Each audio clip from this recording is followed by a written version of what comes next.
The New Deal is Franklin Roosevelt's response to the Great Depression. Remember, he is elected in 1932, promising to use the government to help people through the Great Depression. In order to do this, he sets up what he refers to as the first 100 days, or at least that's what we tend to call it. He had promised to bring the 3 R's into his policy, and that's relief, recovery, and reform. And the first thing that he had to do in his argument was to fix the financial system and basically stop the bleeding. And in the first 100 days, he releases this slew of legislation designed to implement some of those 3R policies. And the first was reform, and he wanted to have banking reform. He looked at the bank runs, and his basic argument was that banks were necessary to give out loans in order to stabilize the money supply, and he needed people to trust the banks enough that they had enough financing to be able to help him rebuild the economy. And the first thing he did with bank reform was to create a bank holiday. You can't go get your money out of the bank if the bank is closed. So he closed the banks for a couple of weeks. And during that time, they eliminated the banks that were unstable. They got rid of the not trustworthy banks. And they gave the banks that were able to be trusted little stickers that said that they were protected by the federal, or that they were inspected by the federal government and were fine. This is going to dramatically reduce the number of bank runs, and with the combination of the FDIC, which we'll talk about in a minute, essentially solidifies the banking system in the United States. He then implements the first New Deal, which is this idea of experimenting to save capitalism. He's not a socialist, although there will be elements of socialism brought into the New Deal. We are not a pure capitalist society, just like no society is a pure communist or socialist or libertarian society. We're kind of a mixed economy. So there's some elements that he's going to bring into that. But what he was doing was trying to save capitalism and democracy. By the time Roosevelt's elected, really there's only one other democracy left in the world because of the financial collapse in this worldwide Great Depression. That would be Britain. So he's going to try to do things. He's going to throw spaghetti at the wall and see what sticks. And he's going to try to tell people what's happening through new use of technology. Much like I'm using YouTube in order to try to teach you American history, he is going to use the new technology of the radio to try to directly address people about his plans, about the things that needed to be taken care of, and what's happening in real time. It's kind of like sitting down and having a conversation with the President of the United States. It's a one-way conversation, but I'm sure that's how most of those conversations go. He's trying to rebuild and rally the American faith and trust in government.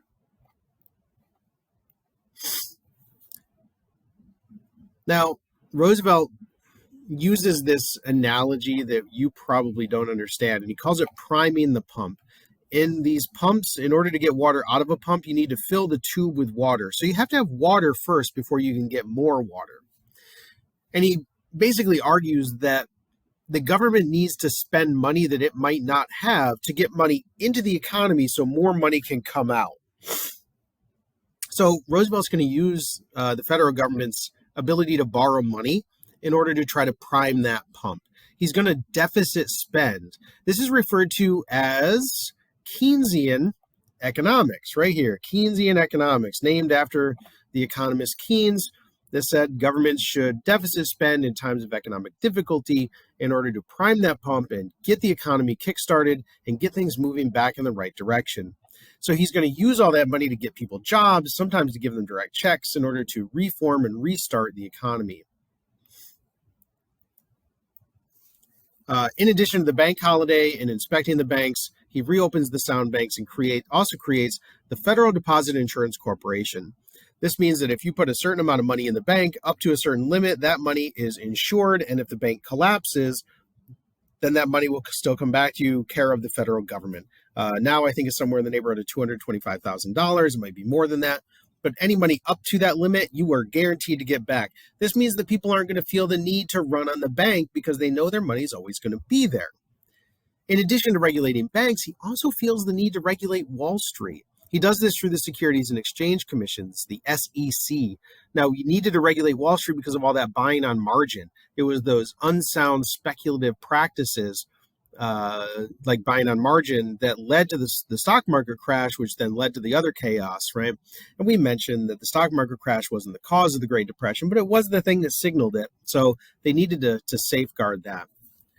He also looks at all the people suffering and he says, let's give the people what they really want, and that's alcohol. Not really. That's part of it. Prohibition had been a failure anyways, and the 21st Amendment is proposed in 1933 in order to end prohibition. The big reason for this, not necessarily because he wanted people to go out and get drunk, but because they wanted to tax the revenue. He saw all of these organized criminals making untaxed money by selling alcohol, so he figured might as well make it legal and tax it. It is a way to fight organized crime and help reduce the political corruption that was created by people looking the other way as organized crime sold alcohol. He's also trying to fix unemployment and trying to help people get off the streets. So he has this slew of programs. We call it the alphabet soup because it goes by their acronyms. One's the Federal Emergency Relief Administration. This one, FERA, just kind of gave checks to people to try to help shore them up until they could find a job.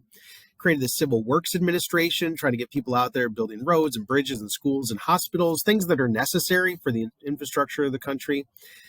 He had the Works Progress Administration, the WPA, which argued that we needed things to protect our culture, like artists and journalists and novelists and playwrights and all of these other people that do things that aren't necessarily going to help the factories come back, but are necessary to understand ourselves as Americans, that there's more to life than just work.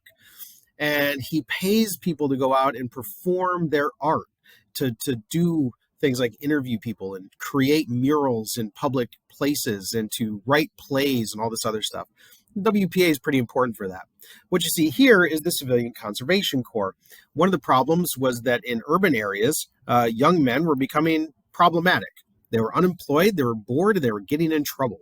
So the CCC, the Civilian Conservation Corps, took young men from urban areas. You see here, this is mostly white kids here. It was a segregated program, and they were taken into rural areas, and they built stuff. The great example here in Myrtle Beach, all of the state parks that are along the coast, created by the CCC. So Myrtle Beach's tourism industry is thanks to Franklin Roosevelt. Of the money that they collected, 90% of that money had to be sent back home. So if they got paid $10 at the end of the month, $9 of that dollars went back home to their families. They got to keep $1. They were getting housed. They were getting food anyways. Wasn't a big deal. And again, segregation problems, obviously. He does try to revive the industrial sector. The National Industrial Recovery Act, NIRA, the Public Works Administration, the PWA, building roads, dams, bridges, all that other stuff. The National Recovery Act, or the NRA, not the one about the guns. The NRA is trying to make sure that there's a minimum wage, that prices are regulated so there's not a lot of inflation because it's hard to get stuff. Now, the Supreme Court is going to declare that unconstitutional. We'll come back to that in a minute. It really angered Roosevelt that his New Deal programs were being declared unconstitutional. This cartoon is rather interesting. Here you have the South, and then you have the Federal Farm Relief, the AAA, and then down here you have race sharecroppers and tenant farmers being squeezed underneath the relief. So how is it that federal relief is actually hurting the poorest people in the agricultural sector in the South? Well, the AAA, the Agricultural Adjustment Act over here, paid farmers not to grow crops, but they paid the landowners not to grow crops. The sharecroppers are going to be hurt because they didn't own the land. So when the landowner doesn't grow crops, when the landowner is being paid not to grow crops, they tell the sharecroppers not to grow crops. The landowner keeps growing crops on his own land, so he gets payment for his crops and the sharecroppers' crops, and he doesn't have to deal with the sharecroppers. The sharecroppers then don't have an income. They can't pay off their debts because they were paying it through the crops they made. So the sharecroppers are hurt by this. But the idea was to lower the supply that will increase the price of crops, which is going to help the farmers. You also have the Tennessee Valley Authority. Tennessee was a backwoods rural place, had very little electricity. So in order to create a jobs program, they paid people to go out and make dams. Every one of these little red lines up here is a dam that was created in or around Tennessee. They called it the Tennessee Valley Authority because in this Tennessee Valley, right here where the river is, the Tennessee River is, they built dams. It was designed to get people jobs. It was also a way to stimulate the economy through making those people have to buy electric products, right? Once you have electricity, you need to buy stuff to go along with it. They're trying to modernize that backcountry area. But it does make a lot of locals mad because those dams led to towns and villages being flooded, property being lost. There's another problem with the TVA. You can see here, this is a dam being built. And the problem with the dam being built is that white workers got almost all of the highly skilled, highly paid work. African Americans and other minorities are hired, but they're going to get the lowest paying menial jobs. Now, the heart and soul of the Roosevelt administration is often called Eleanor Roosevelt, Franklin's wife. Franklin's wife, this heart of the administration, while she didn't have an official job, but as First Lady, she's the one that people wrote to asking for help. She is going to support women's rights throughout her entire life. Once Roosevelt dies and she's no longer First Lady, she goes on to be a very important person working for women's rights and other civil rights. During her time in office, she's also going to help African Americans, going to be the reason that African Americans start to see the Democrats and Franklin Roosevelt as more important than their loyalty to the Republicans, which had been the party of Lincoln. This over here is Marian Anderson. Marian Anderson was a famous singer, and she had been scheduled to perform in Washington, D.C., but the Daughters of the American Revolution, a organization that was mostly white women, did not want to have her sing there because it violated the Jim Crow restrictions.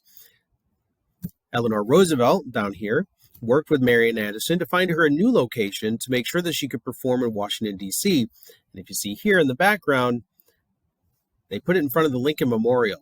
Pretty good optics. You have this famous person who's singing, overcoming Jim Crow segregation in the South in front of the symbol of emancipation in Lincoln.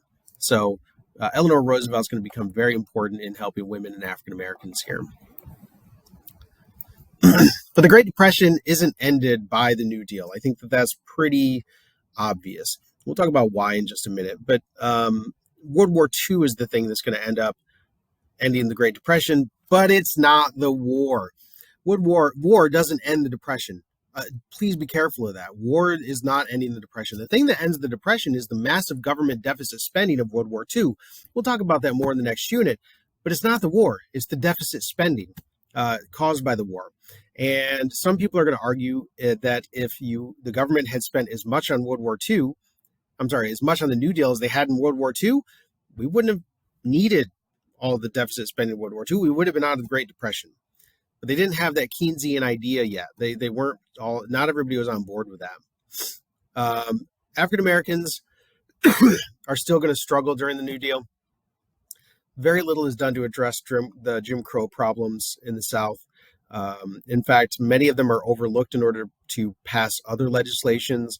There's this, it's a thing. Many New Deal programs were still segregated. We talked about that with the CCC and the TVA. Though Roosevelt did have the Black Cabinet, which was a group of unofficial advisors, he wouldn't have been able to get these advisors through Congress to get affirmed. But he does talk to them unofficially. He also has Eleanor Roosevelt out there doing work for him, building up goodwill. It's here in the New Deal era that we start to get that transition from the Democrats being the party of the South and white supremacists to the Democrats electing the first Black president in Barack Obama. That transition is starting to happen now. There's a lot of nativism during the Great Depression, right? The United States had very few jobs. They didn't want people from other countries coming here looking to take what the United States could give. So there were still immigration quotas throughout this era. There's still a fear of competition. Sadly, this is one of the reasons that Jewish refugees looking to leave Germany during the run-up to the World War II and the Holocaust, they couldn't leave because people in the United States thought that all of these undesirables, quote unquote, were just coming here as a dumping ground that European was trying to get rid of them. So sadly, we didn't do as much as we could leading up to World War II. More on African Americans in the New Deal. Again, did little to address New Deal programs. Programs are segregated. There are positives in the sense of the Black cabinet, and there was at least some effort to assist poor and unemployed African Americans. Again, 50% unemployment at the start of the New Deal. We have Eleanor Roosevelt, and we talked about that move of the Black voters there. Still, there's a lot of critics. There's critics on the left and critics on the right. The critics on the left, meaning liberal, the critics that were the more liberal than Democrats, right, today, they said that the New Deal didn't do enough. People like this guy here, Kingfisher, this guy, Kingfisher Long, said that they should share the wealth. They wanted to collect all the money over $500 that people had in their savings or in their wealth and give it out to the poor. Never would have worked. There was never enough money for that, but it shows just how far the United States was willing to go because of their desperation here towards that movement of socialism. Down here, you got Townshend. Townshend and Father Coughlin are actually, I believe, both in this picture. Townshend wanted to give $200 a month to all people over a certain age, the elderly, and have them spend it. They didn't get their next check until they spent all of that $200. Again, trying to prime the pump, protect the elderly, get that money into the system and get the economy going. That is going to be the foundation of Social Security, by the way. We'll get there in a minute. And then lastly, Father Coughlin spouting out bimetallism in order to promote inflation, but we saw that inflation wasn't really going very well in Germany. So we kind of write off Father Coughlin. We can also write him off because he was a rabid anti-Semite, hated Jewish people, and used his platform on the radio to spread his message of hate. There's also a conservative criticism, right? Here's Franklin Roosevelt pouring all this money in to prime the pump, but there's leaks all over the place. Well, what does this mean? What they're saying is that they was afraid that there was too much corruption, right? All of this deficit spending was going to people that didn't need it, didn't want it, couldn't use it. There was a fear that we're sliding towards socialism. This idea of moving towards socialism is a fear word that's going to be used over and over and over again. There's fear that people would become too dependent on the government and then wouldn't work anymore. Roosevelt wins re-election in 1936. So he served a full term. Now he's re-elected in 1936, and he was looking at what had happened to the New Deal with the Supreme Court challenging some of his key provisions, and it really bothered him. So he tries to get the Supreme Court on his side. Now, think about it from the perspective of his opponents. He controls the executive branch. Basically, Congress is doing everything that he wants, which means he essentially controls Congress. So his opponents think that they really need to hold on to the Supreme Court because that's their only lever against him. And if he were to get the Supreme Court kind of under his thumb and doing what he wants, then he'd control the whole government. And in the context of 1936, when you have things like fascism growing in Europe and democracies falling apart all over the place, this is pretty frightening. And then after he wins a re-election in 1936, he implements what is going to be called the court packing scheme, or what he'd probably say is protecting the New Deal by fixing the Supreme Court. The Supreme Court overturned a lot of New Deal initiatives in his first term in office, and Roosevelt wants to get more justices on his side, and justices serve for life. So he comes up with a scheme to try to not get rid of the justices that are there, but to get rid of their power. Now, there's 9 justices on the Supreme Court, and that means a 5-4 decision will win. And so far, a lot of his decisions had failed 5-4. The Supreme Court had overturned New Deal projects.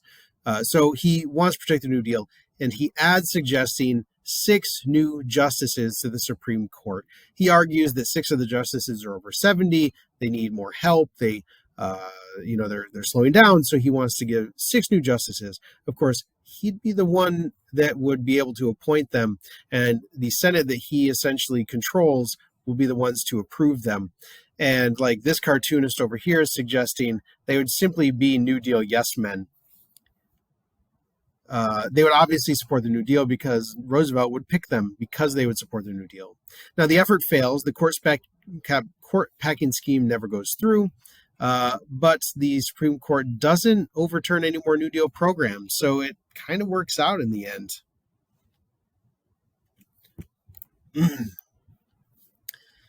Once he's in office, we have what we refer to as the Second New Deal, where Roosevelt tries to respond to his critics by changing the New Deal to better represent what the critics would like. Never a good plan, usually. And initially, what he does is listen to the conservatives. They were worried that, over here, they were worried that the New Deal was too much like socialism, and they wanted to leave the socialism out of the New Deal. Notice the socialist here, dirty, bearded, tattered clothes, old person, like man. That's a common symbol for socialism you'll see. He pulls back on spending, right? The critics said that there's too much spending, it's going to bankrupt the country, that you're giving debt to your children, and he pulls back on the spending. And when he pulled back on the government spending, there's an immediate rise in unemployment. And he then looks at that and has to fix that. So he goes back to what the New Deal was, which was a lot of spending, trying to prime that pump, get the economy going. And he shifts from trying to please the conservatives that were his opponents to trying to please his critics on his side, the liberals, by doing more. And we call that the Second New Deal. One of the things he does is try to protect workers' rights. This is called the Wagner Act. It is also the Fair Labor Standards Act.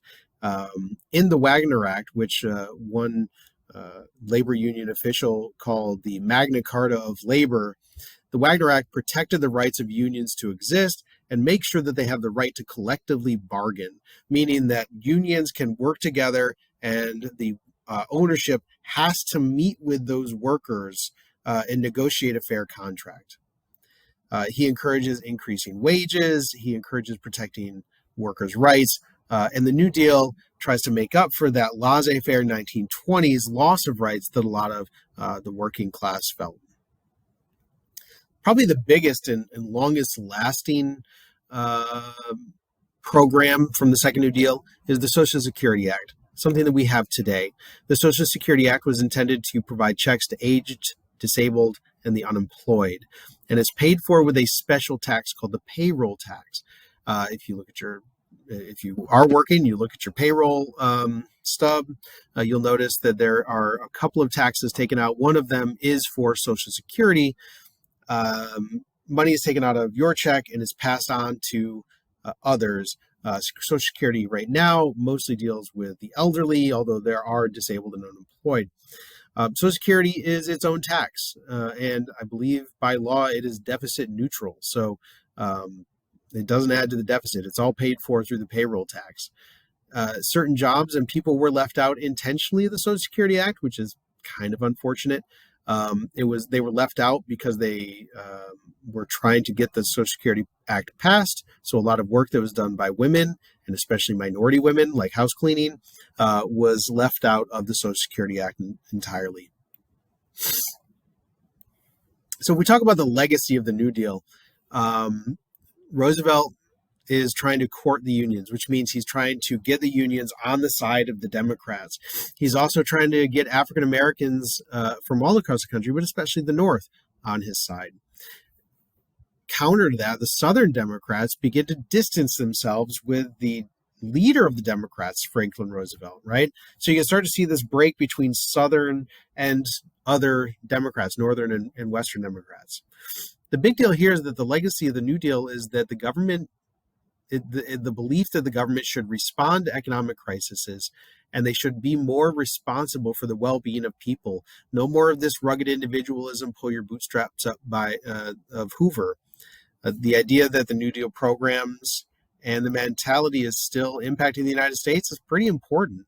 And we're still arguing about this. There's a lot of people, especially on the conservative side, that would argue that the government does too much. It's making people too dependent, and that it's too much government spending and it's bankrupting in the nation. A lot of the arguments on both sides of the New Deal, both the liberals and the conservative critics, they're still out there. Conservatives are still saying there's too much spending. Liberals are still saying we should do more, which I find kind of interesting. And this is how we're going to end this here. Roosevelt's second term aligns with a growing threat in Europe. Hitler here is stepping all over the spineless leaders of democracy. And as Hitler is growing in power, the United States is basically doing what are we going to do about it? In 1932, Hitler was seen as kind of a comic act. And then as Hitler grew in power and as the Nazis consolidated their powers and put fascism into place and became more and more authoritarian and dictator based, and as they're committing more and more human rights violations, the governments of the world kind of threw their hands up in the air, not knowing what to do. Everybody's going through the Great Depression with their argument, and they didn't want to start another war. The United States and other countries have severe immigration restrictions in place. Remember that from 5A. And they weren't allowing a lot of the people that were trying to escape Germany to come in. So we can see this second term aligning with the growing threat of fascism in Europe, which starts with World War II in 1938.